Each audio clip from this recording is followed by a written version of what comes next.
All right, peace, love, and light. It's your girl Annie Mae, the Neo Soul Songstress. And Myron Benjamin Blakey Fisher. And you are watching For the Love of Music Talk Show, Scarfire Radio. Sweet. Right. Okay, I got the notification that I was live. Okay. I am live. So you are live, okay. Oh, yeah. And in living color. In living color. Are you sending it from my phone or his? For my phone, I gotta do it that way because I can't just like exit this. Yeah. Oh, hello, one person. Show yourself. Talk to me. Talk to me. Talk to me. Talk to me. Talk to me, baby. Oh, it's D. What's up, D? Hi. Hello, D. Oh, my cousin D. Yes. Who else we got here? Okay, I see two. Okay, two. Hello, hello, hello.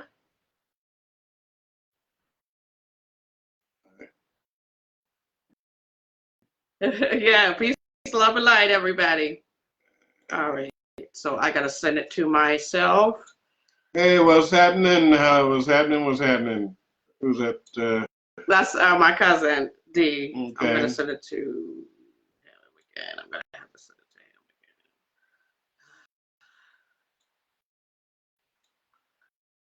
Hold on one moment, you guys.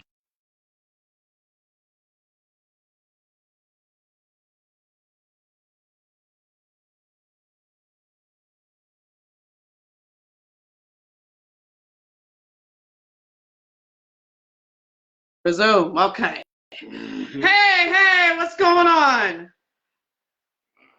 Go over there. Go. Yeah, you go lay down, okay? Go lay down. Go eat it then. No, go lay down. Hey, what's going on? What's going on? I'm like, we're anxiously awaiting our guest. I'm like, oh my gosh. Okay. They are your notes, sir. Oh. Okay, thank you very much. Oh, he's there. Hi. Hello. Yes. Okay. No, not. Yeah, we're gonna add Mr. Funkdrill on here. Hello, Mr. Santiago. Yes, we will be adding you on here. Let's see. Oh, okay. Bring them on camera. No, we're not doing that. X. Yes. Coming to the For the Love of Music talk show. Hello. We have Mr. Netftali Santiago. Oh, hold a minute. I have something. Yeah. Hold on. I have something for your guest. How you doing? Hold on.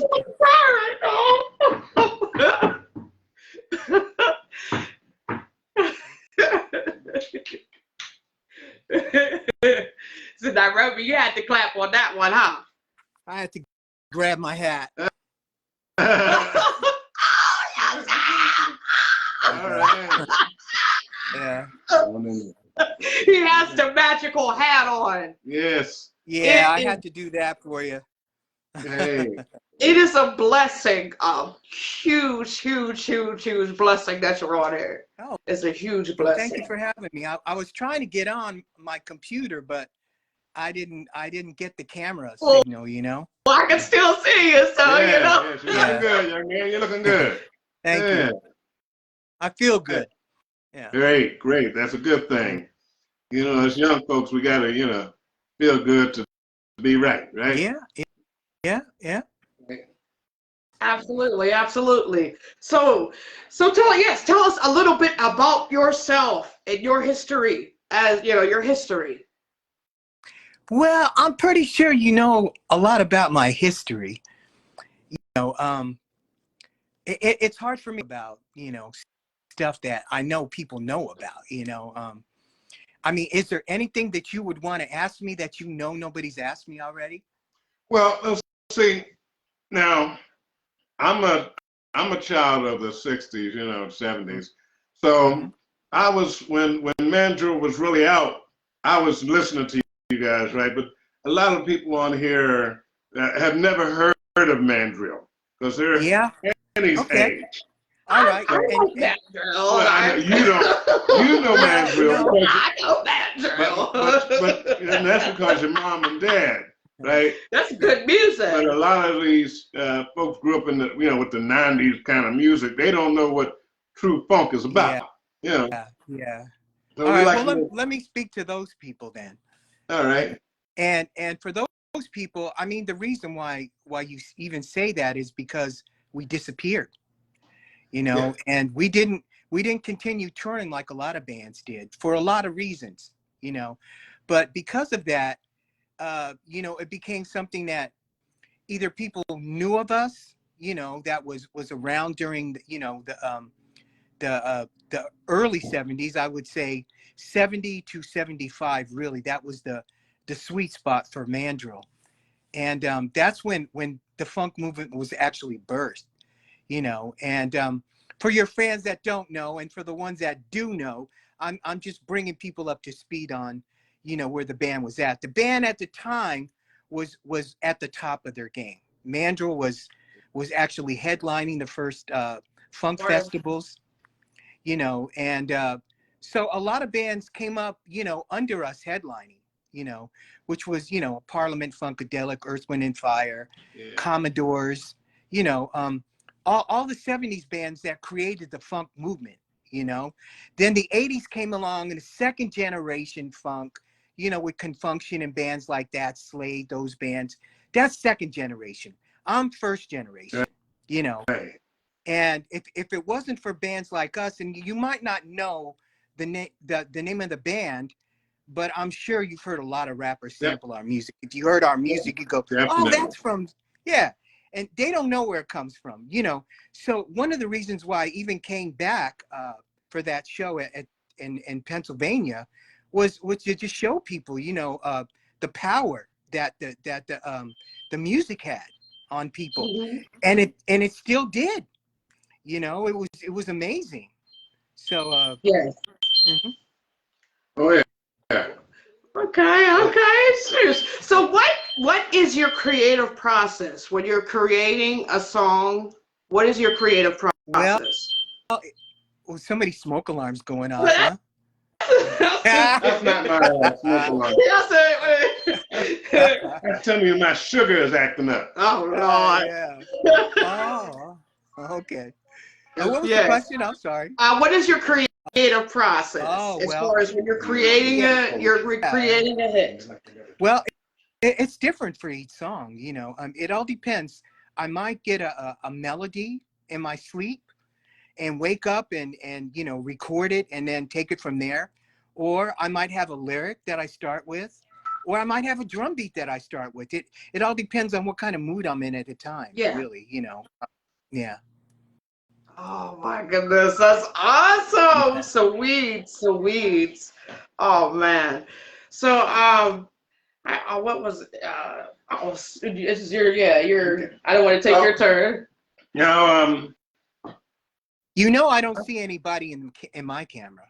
Oh, there's a whole bunch. Yeah. Oh, you don't see me? No. Now I'm getting to see you now. You're creeping in. oh. Yeah. Okay, well, see, I'm wearing my favorite performance hat too. See. Yeah. See, I can't see you guys. You can't. No. Now I can see Anna. Okay. Now you go. Yeah. Okay. Okay. All right. Yeah. Sweet. Okay, let's see. Was it some of the callers are saying legendary? Time Vonnie is saying, me and my band are going to do one of more of their songs. Already have some on my list. Hey, look, shoot. I know about Mandrill. You guys had a heck of a horn section. Yeah. I was like, man.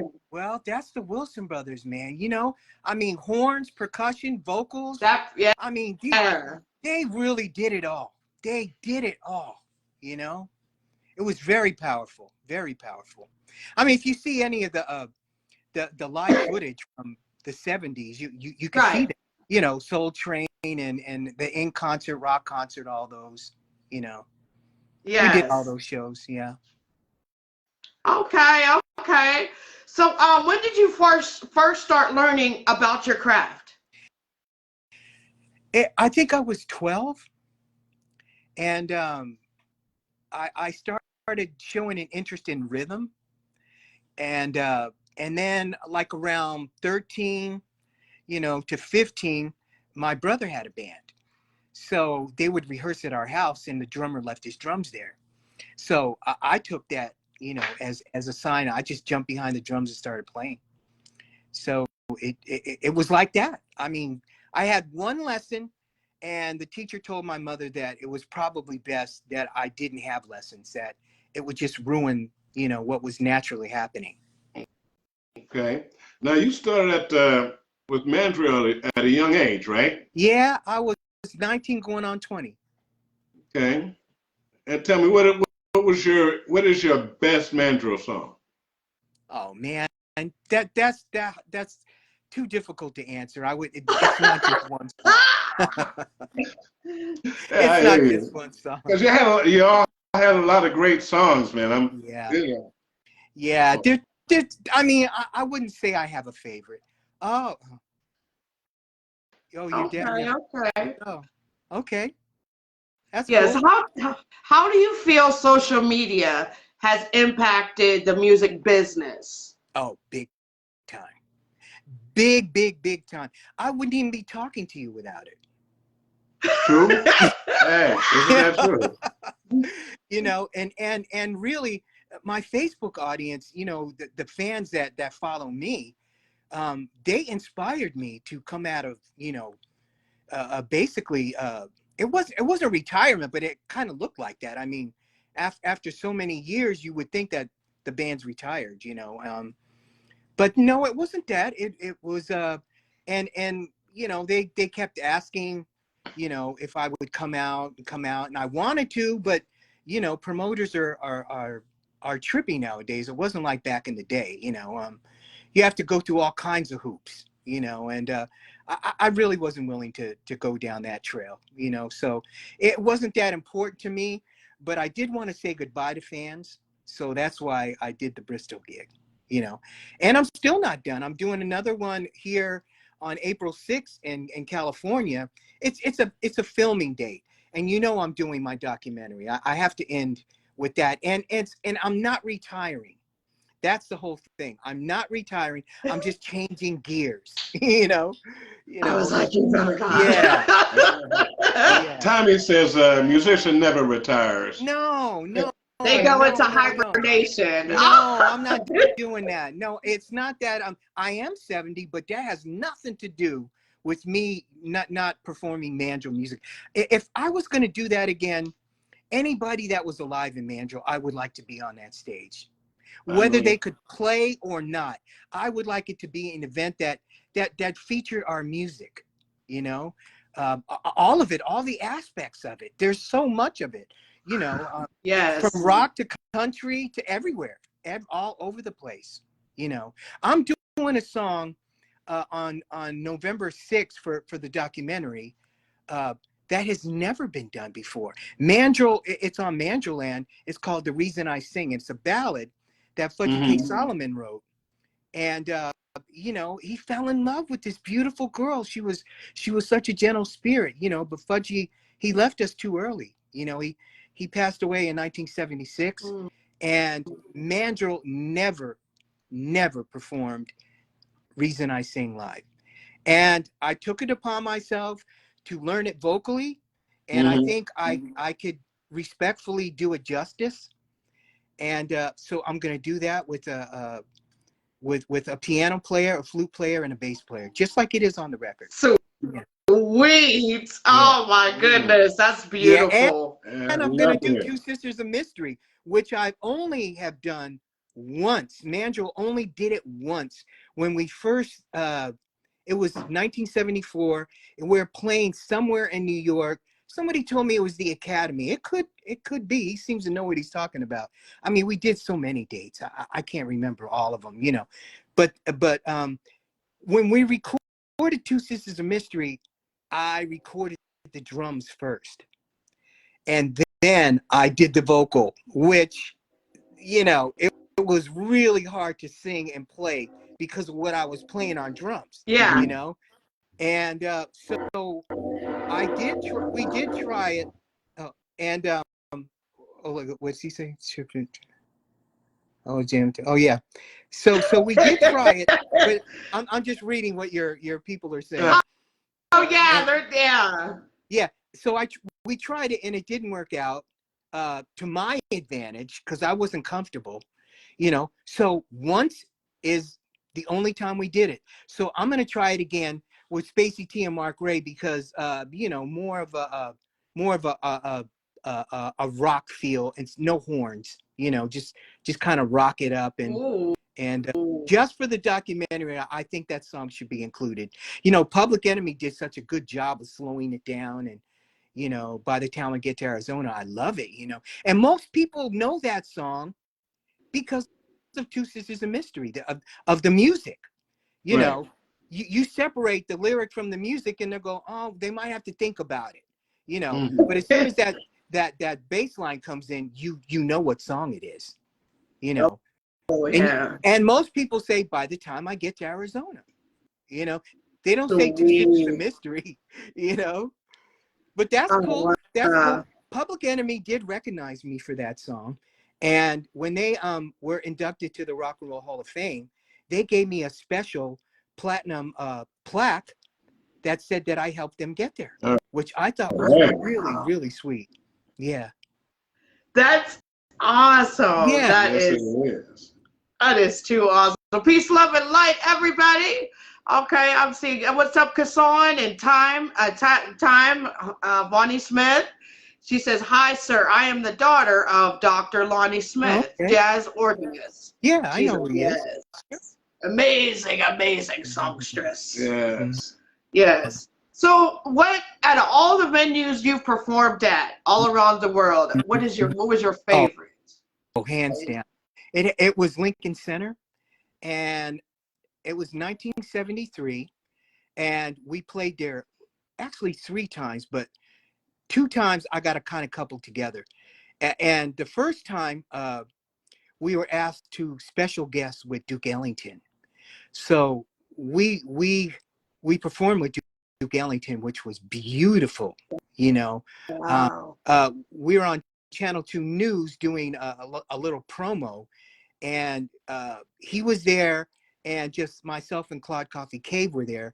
And so the Duke asked me to sit in and do this little thing for television, you know. And I'm going, oh no, because I'm not a jazz player, you know. I mean, I could play mandrill jazz, it's kind of rock jazz, you know. Yeah. But with the Duke, oh man, you know, I was like really put on the spot.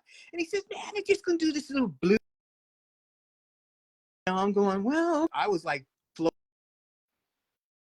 floating on a cloud, because when I joined Mandrill, I got to meet all the heroes that I grew up, you know, listening to, and then I was like performing alongside them now.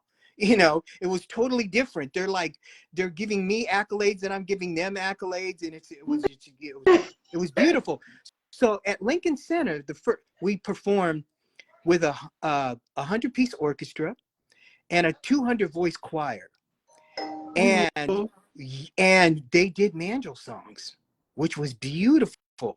So that was my favorite gig until we did that gig with Duke Ellington, and the Queen of England was in the audience. Oh, And wow. she came by our dressing room and told us how much she enjoyed the show, you know, because we did our Peace and Love Suite, which is, you know, it really kind of depicts where the world was at, and with the Vietnam War and all that.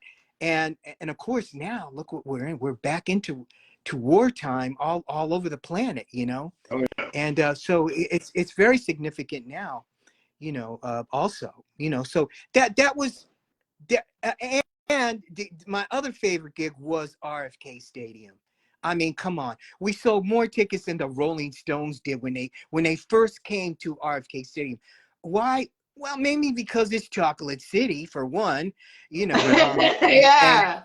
yeah, and but okay. So before Mandrill came, the only black festivals were kind of R&B, starring like, you know, Isaac Hayes and the Jackson 5, Mm-hmm. but there was no like funk, Like, Right. you know, Yeah.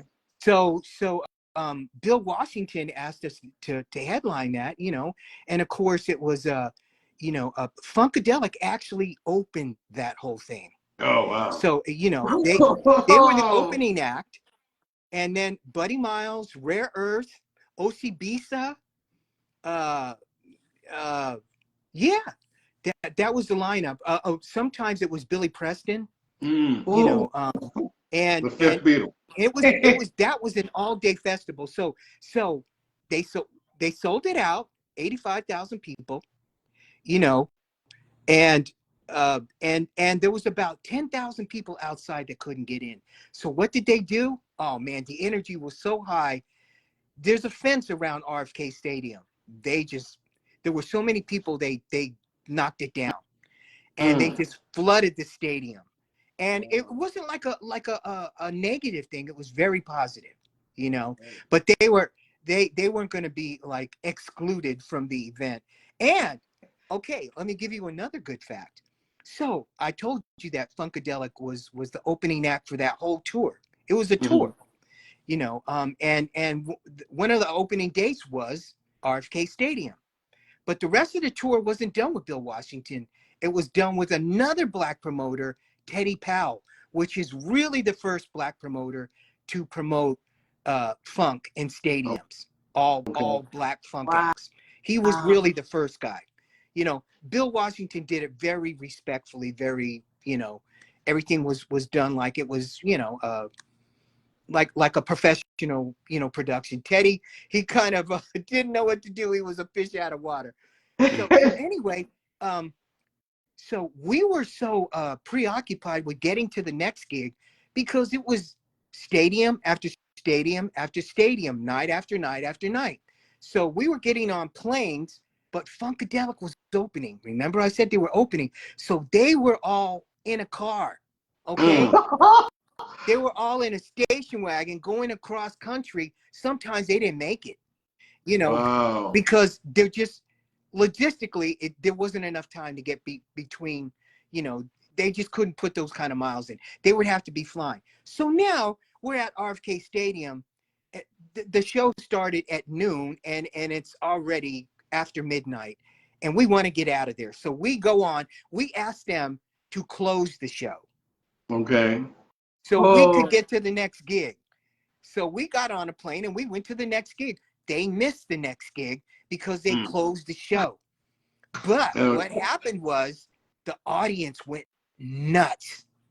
And they opened themselves up to getting a reaction that, as you know today, never stopped, because people like worship that band. I mean, there's so many P-Funk renditions. Yeah. I mean, there's the West Coast, there's so many on the East Coast, you know, so that Chocolate City, the album came out, and the band actually approached me and asked me to lead Mandrill. Wow. And join Parliament was going to be doing this whole new thing with horns and you know, doing this pop thing, and I said no, because, you know, I was faithful to Mandrill, and as you know, I've left the band 3 times because of you know, business stuff, but I always came back because of the music. Oh, awesome. Hey, That's awesome. it's a band you started with, band you love. I understand that. Yeah. Well, you know, we started something that was that hasn't been duplicated ever. No. You know, and I'm telling you, it was the combination of people, because, you know, Charlie Padro was the original drummer on the first album. It's more rock psychedelic. Yeah. You know, I mean, the funk started on Mandrill is, no question. Yeah. You know, but it really started permeating on Composite Truth. No, but you bad. I mean, you know, what can I say? You know, When I was watching a live video. I mean, this was I was maybe about 18, 19, and my professor, he shows me this Dr. Aubrey Bruce. He shows me a video, and he says, I want you to check out this. He said, I want you to study this. I want you to study this band. I'm like, and I said, I was like this. I seen all the horns, and it was just so lively, and and I see this cool cat on the drums with the cool hat on. Yeah, you were, man. You could, Yeah, you well, could play, we man. all were. You We all guys were. And were some I'll good, tell man. I'll tell you another thing that's not happening today. You know, in the 2000, well, we're almost 2024 now. Can you believe it? You know, Yeah. but real music is not happening at all. Yes. Come Yeah. on. Funk bands in Come the on garage, now. you I know. agree. No. I agree. Come on now. Yeah. Yes. And let's not even go to the radio, because there's nothing on the radio that's real. Mm. It's all manufactured. In fact, you want to talk about AI, the music of today is all manufactured. It's not Yeah. really Yeah. coming from humans anymore. No. It's a formula. And that's actually what turned me off of rap. You know, because I'm used to seeing, you know, you guys, Commodores, Earth and the Fire, all these big bands with the horn section and giving the drummer some. And I go to see none of them, Grandmaster Flash and the Furious Five MCs, and they have 5 guys on stage with microphones and a turntable. Yeah. That just blew me away. I'm like, no. Yeah. See, But wait a minute. Let me stop you for a second, okay? Because what comes out of your mouth is like in the Bible, it's the sword of the spirit, right? So if what comes out of your mouth is the sword of the spirit, it's like a weapon. I think rappers, early rappers. Now I don't know what happened today. I don't know what that's called. But early rappers, what was coming out of their mouth, and I liked early rap up until like Kanye West before 808's really after that was weird for me. Yeah. You know, but anything before that, what was being said, what was coming out of the mouths of rappers was really deep. And it was like Def Comedy Jam, except, you know, on steroids, on a not funny level, but on an urban level. You know, so I can respect early rap, but what's happening now? This isn't. I don't know what music is today. No. I can't call it music anymore. I can't. I hear you. I can't. You know, and I challenge anybody out there to show me, give me something that's real. You know, somebody says, well, there's funk out there, something puppy. I don't know what the name of that, something puppies. Or I listen to this group and I'm going, no, man, no, that's not funk. That's not funk. Even people that played funk in the 70s aren't really playing funk. No. Right. Mm. No. Right. Some bands are, like Tower of Power. Oh yeah. Tower Power. You close your eyes and it's Tower Power. You know, like SOB, War, the real War. Yeah. You know, no disrespect to Lonnie Jordan, but I mean, come on. You know, all the guys are still in the same band and they can't even use their name. That's really strange to me. You know, but anyway, so Lowrider, I guess that's what they're called now. They sound exactly like they did, like War. Yeah. You know. And I mean, there's very few bands that actually still dedicate their souls to music. You know what I mean? That they're still practicing and keeping their chops. You know, I mean, it was hard for me to come out being, you know, I play at church every week, but it's not like playing Mandrill music. Mandrill music is the hardest music that I've ever performed. It takes a lot of energy, a lot of energy, and a lot of practice. Yeah, a lot of practice. Yes. And it was not easy practicing. I won't say every day before I did that gig, but I really tried to practice every day. And it was tough. Sometimes I didn't want to do it. It was just too tough. But you know, it's either do that or get on stage and make a fool out of yourself. And I wasn't about to do that. And I'm not naming names because I don't think that's proper at this point. But I've seen a lot of people get on stage that should stay in retirement. I understand. Trust me. Out of respect for the music that they created, they need to stop. You know. Yes. Yeah. My biggest thing is you got to practice. And if you don't practice, you don't get on the stage. No. And you could have been all that at one time, but if you put your instrument down and try to pick it back up, Yes. it's even harder to get it It's together. hard. Yeah. Yes. Yeah. Vaughn is saying, God bless you, sir. She says, you guys' style was so dope. Nothing like it. I truly loved you guys' music. Oh. Yeah. Yeah. Well, I appreciate that. You know, and that's another reason. Well, that is again the second reason why I did what I did, because the documentary Uh-huh. isn't a Mandrill documentary so much as it is my documentary on my journey with the band, and then what I've done. You know, what did I do for all those years? You know, Right. this kind of fills in all the gaps, and you know, of course, it ends with me on stage, you know, getting ready to go to the next phase of music, which is still in the funk, but it's for the Lord this time. You know, I mean, I'm at the stage, and the planet's at the stage where, if you're a believer, you have to get off the fence. You can't ride the fence anymore. Mm-hmm. You know, the fence walkers have to choose a side. Which side are you going to belong to? And you got to dig in, because it's going to get ugly on the planet. So I really have to pick, you know, where I can do the best. And that's in serving the Lord, you know, with the gifts that he's given me. I mean, and to pass it on to young folks. They're the ones that are going to be singing the new song, you know? Oh, yeah. Yeah. But they need mentors to carry it on, and nobody's paying attention, wanting to pass this torch on, but I am, because I know tomorrow's not promised. And after this interview, anything could happen to me, you know? And so I'm on a mission to pass on what God has given me to the younger generation, and to pass on Yes. the message. Yeah, to pass on the message of salvation, which a lot of people still don't know. A lot of people are hurting. They numb themselves with alcohol, drugs, food, all kinds of addictions, you know, to numb themselves, you know, because there's a lot of pain going on right now. Oh, yeah. You know, that I tell you, that virus messed everybody up. It really did. It sent a lot of people into isolation that really didn't need to be there, because they Right. haven't come out still to this day.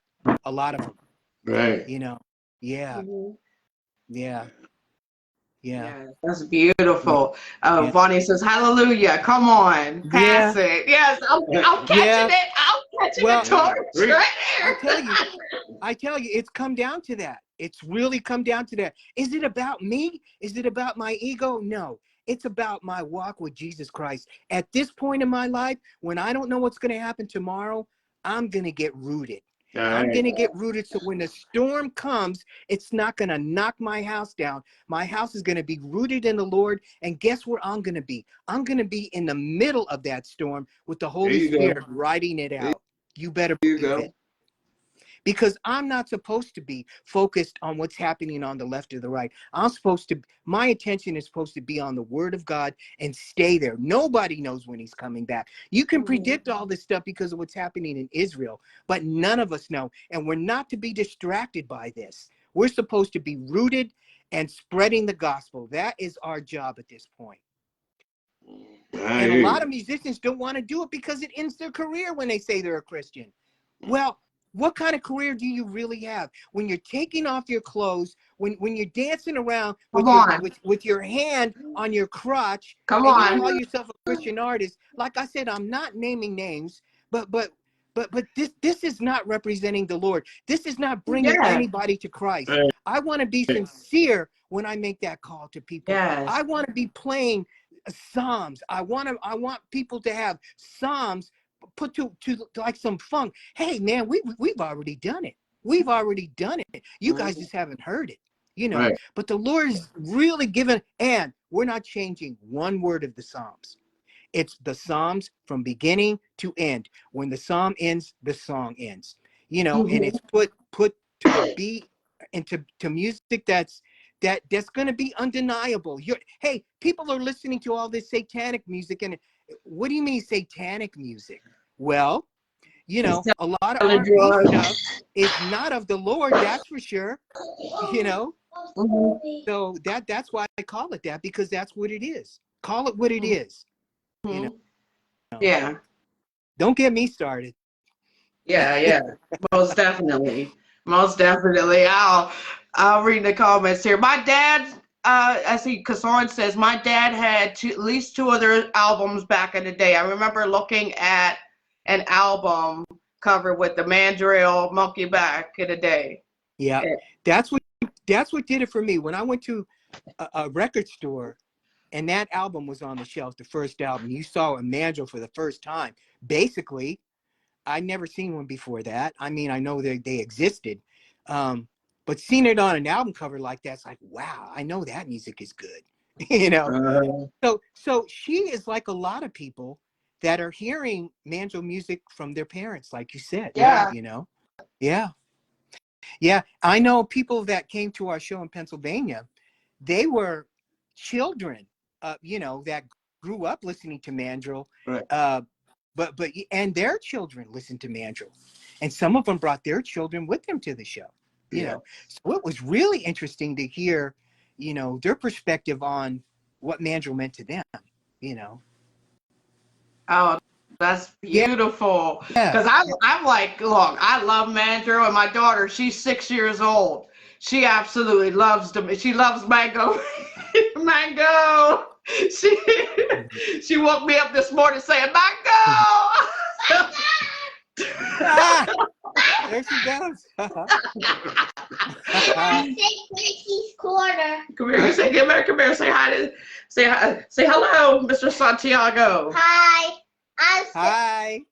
I want you to come to my Christmas party. Oh. I'd love to come to your Christmas party, honey. Oh, come 2 p.m. It's 2 p.m. Oh, 2 p.m. Oh. Oh, that's beautiful. But you know, I just want to tell Annie, you, you know, it's being heard. Annie, it's all about your daughter and the generation coming up. What are we going to leave them? What is at your age? What's this planet going to look like? That's a good question, because right now it's going to hell in a handbasket. Yeah. Right. It's because the music and everything. It's not the same. Like, you know, thing is, I'm of a younger, more modern generation. But it's like I wasn't allowed to listen to my mom and dad. They didn't let me listen to any of that the bad music. They said, look, you listen to this Motown, you listen to this Mandrill, you listen to the War, you listen to War Parliament, Stylistics, Delphonics, you listen to this right here. Well, now, Parliament had some lyrics too. Now they were kind of out there, but they probably. You know, every band that came up, starting with the Barcades in '68. Come on. Yeah. Gotta give it up. Soulfinger. Oh yeah. Oh yeah. You know, Barcade, Sly Stone, these people really paved the way, Oh yeah. And then, but every band that came out of every city was not the same. Right. There was not a duplication of what the funk was and what it meant to you. It was you play Ohio Players music, that's Ohio Players from Ohio. Right. Mandrill music from, and it's a blend because New York's a blend, Right. Okay. And so every band had their region, and no band copied one another. Right. That was a big thing in the 70s, to be original. Yes, definitely. Now I can't tell. Everybody sounds so much alike. One artist from another. I'm sorry. Everybody sounds exactly, Again, let me ask you the question. Musically, what is your daughter going to be listening to at your age? Well, right now, she listens to what we play. A lot of Motown, Gracie's Corner. She listens to jazz. She listens to funk. We don't do any rapping. If it is any rapping, she hear gospel. She listens to gospel. Right. Because we do everything. Yeah. We don't do gangster rap. I really can't. I'm an old federal corrections officer. I don't really care for all that mess, that they said. The 90s really lost me. The 80s and 90s lost me with the gangster rap and the disrespecting of women. So I tuned that stuff out, and I went back to my roots, my roots was gospel and jazz, my cousin was Art Blakey. So if you're a drummer, you know who he is, right? Of course, of course. Yeah. So I went back to those roots, you know. Yeah. I couldn't deal with it, and I love soulful music. I'm a balladeer. I love the ballads. You know, yeah. you give me a Phyllis Hyman or Angela Bofield any day. Yeah. You know, Yeah. Larry Graham. Larry Graham, Yeah. Barry White. yeah, definitely. Yeah. I say they call him Pittsburgh's Barry White. You know, that's the kind of music that I like. You know, yeah, it's good. I it's can't good. get into the gangster rap or Good music for the soul. Trap music. Good music Couldn't for the get soul. into it. Yeah. And I'm like, it's like, yeah, you hear it on the radio. They are calling, women are referring to themselves all type of B words. I know. And I'm like, where's their class at? What happened to a woman in class? Well, there's no See, morality. It's like okay. There's a man who wrote the Satanic Bible. I don't hate to refer to this. His name is Aleister Crowley, right? Mm-hmm. And he has his whole Bible is built around do as thou will. right. Is the whole of the law, right? And in English, it's do your own thing. Now, Right. we've left our kids in a state that parents don't want to deal with them. And they blame it on all kinds of reasons. I'm too tired after working all day, providing for my family. I can't police what they listen to. I can't police who their friends are, their lifestyle. I can't do any of that. But in the meantime, these kids are growing up lost. Yes. Lost in a lifestyle and lost in a music that has no meaning whatsoever. Now, these women and men, because there's no difference now. The women are just as nasty as the men are. And female rappers. Oh my goodness! You know what is up with taking your clothes off? Now, what is that saying to our young people? And I gotta go to TikTok, folks. That is the most disgusting thing I've ever seen. These young girls are doing the most sexual things, little girls, because they're so unaccepted that men are sitting there giving them hits. 10, 12, 13-year-old girls exposing themselves to an audience for acceptance. There's something wrong with it. My parents do if I was doing that, Lord. Yeah. To this day. And you see, the people on the other end, you don't know who it is. You don't know what they're doing when they're watching you. And that's the music scene today. That's what it's telling you. It's telling you it's all about drugs, alcohol, sex, and money. Yeah. And money. And the Yeah. more money you have, the more successful you are. But I tell you, you get hooked on money, that greed thing will take you down. Yeah. Mm-hmm. Yeah. Yeah. Vani is saying it's a social trending of the bad is good society. Yes. Yeah. Yeah. Yeah. And unfortunately, we're promoting the bad more than the good, because, it's a machine. The music business is a machine. Right. It has nothing to do with heart. It has nothing to do with the artist. It could be anybody. Right. It could be anybody. Listen to the music. It's got subliminal tones to it. Just like you could listen to gospel music and feel very at peace. Yeah. Feel very, lifted. You could listen to, whatever's on the radio. I whatever you want to call that. You mean music? I call it now. Music used to be what you heard in the elevator. Right. Not anymore. It's what you hear on the radio. Because who listens to the radio anymore? No, I don't. I listen to one station. That's the jazz station. Yeah. That's it. Yeah. So it's really kids. It's all built around kids, and it's not what they want to hear. It's what you're giving them, what you're pumping into them. Exactly. And it's not light. It's dark. Yeah. Yeah. They have a stacked deck. Yeah, they really do. I have to ask you, tell me the history of the hat. The magical hat. want to know. Well, Because you know, if I it said, wasn't I public, said, I got if it wasn't public, I wouldn't talk about it because I save it for the documentary. But a lot of people do know the history of the hat, so I'll tell you since you asked. The hat was something that came about in the late 1973, and we were on tour heavy before the funk festivals. We were on tour with rock bands, Deep Purple, Savoy Brown, Status Quo, you know, bands like that, Canned Heat, Uriah Heep, you know, these kind of bands, rock bands that were, and so we were in Odessa, Texas, and I was not used to the sun not being like humid. And it was really hot that day, and I'm sitting out, no protection or nothing, and I'm thinking, well, I'm black, so I'm not gonna burn, you know. And I indeed, that's what happened. As soon as I went inside, the air conditioner was on, and I tell you, literally, my face started cracking. It was sunburned really, really bad.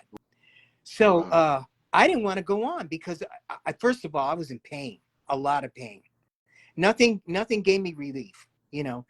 And so I finally, you know, got enough nerve to get on stage, and I did. On my way to the stage, this guy had this hat, and he asked me if I wanted to wear it. And I said, yeah, because it kind of hid my face. So I was like, I was like this the whole time. And so when I got off the stage, I went to give him back his hat, and he didn't want it.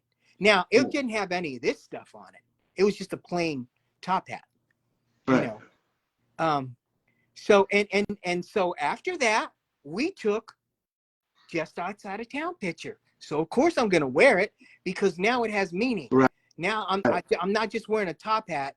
This hat has meaning. I could tell the story with it. Now the feathers, they were given to me by a woman in Ely, Nevada.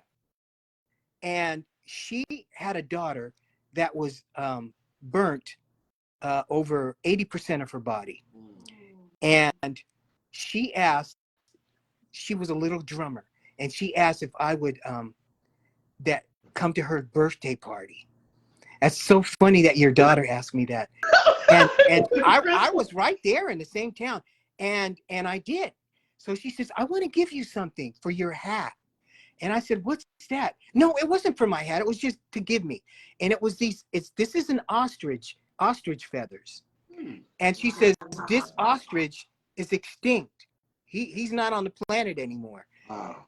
And I thought maybe you could do something with it. And then I thought about my hat.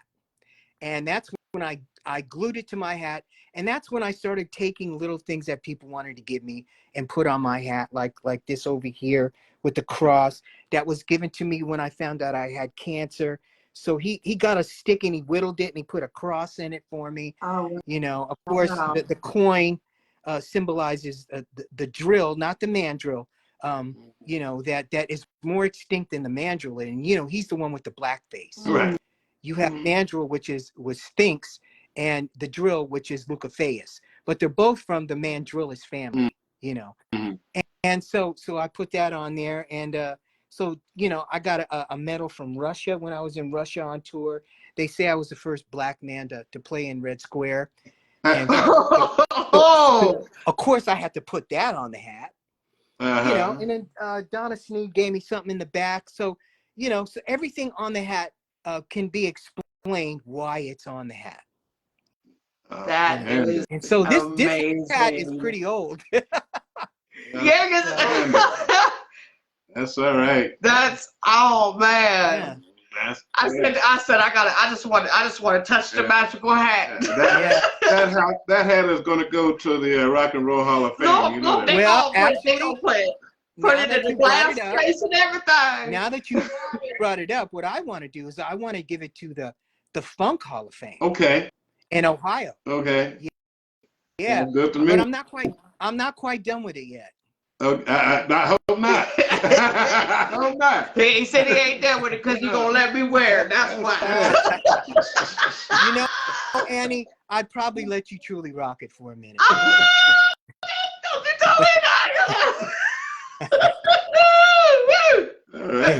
Well, you Peace know, and love, Tico. How you doing? I have to tell your audience that, she's been, following my Facebook page for a long time, and she's been asking me for an interview for a long time, and I keep saying no,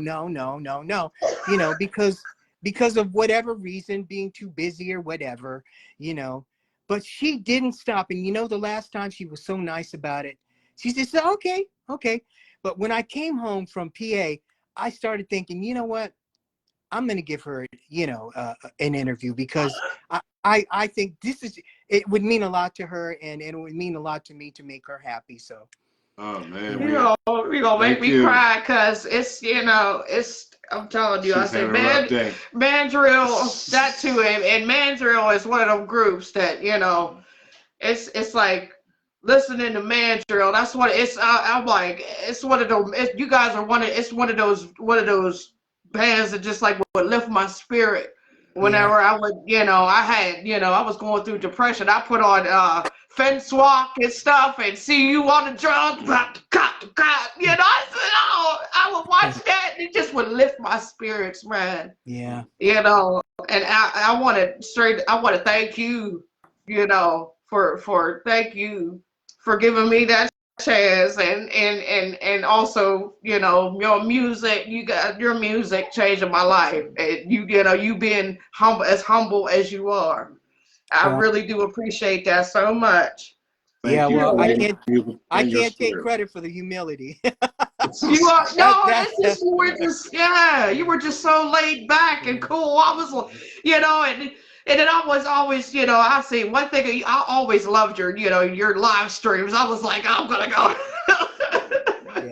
Every time you went live, I was like, yeah, that's I know. I pay attention. I pay attention who's on there with me.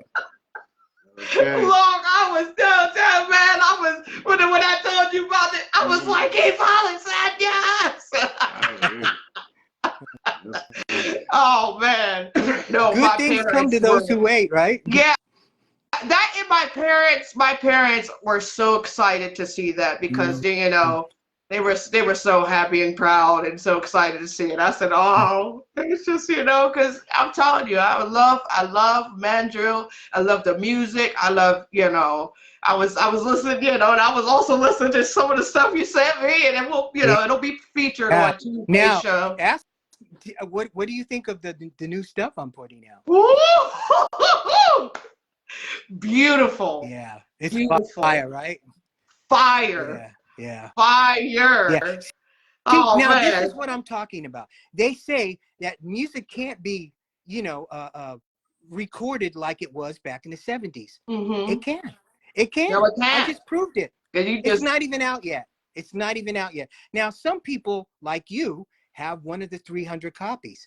Now, you have a download of it, but I'm definitely going to send you the hard copy, because you're one of the people that should have it, because you can appreciate it, Yes, but I didn't want to dare try to put it out on my own. This needs to come out on a record label, so the world can hear it. Mm-hmm. It can't come out on iTunes or Spotify. No. Yeah, you gotta be. No. Yeah. Because I'm like, no, but it also, I also want to say this. There was times, things I go through, like you were talking about, you had went through cancer. I go through lupus, and thing is, you would be live. I would be going through one of those painful days, and you would go live, and it would just lift my spirits, man. Something about something about your aura, and I could feel it through the phone.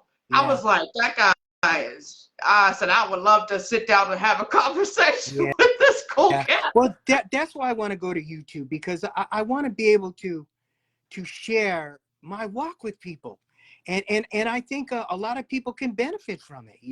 A lot of people are in a kind of middle place that want, to strengthen their walk, but they just don't know how to do it. And my show's all about, going to be all about just what's on your heart today. and I'm gonna express what's on my heart. Oh. You know, take, you know, some you know, topics that are in the news that week, and just spread the gospel. Just spread the gospel That's according to the beautiful. Bible, not according to me. You know. There you go. Yeah. Yes, that's You know, beautiful. play some drums, play some music, because, you know, I mean, what Jesus did was he made fishers of men, right? So and so that's what he wants to do with your talent. He wants you to reel people in with your talent. Now, oh, is that a train around your house? Excuse me. I mean, Wow. I see. I'm not too far from the train. That's like right outside your door. Pretty much right across the street. Wow. Does your place rumble? No, it doesn't rumble. It just makes a very.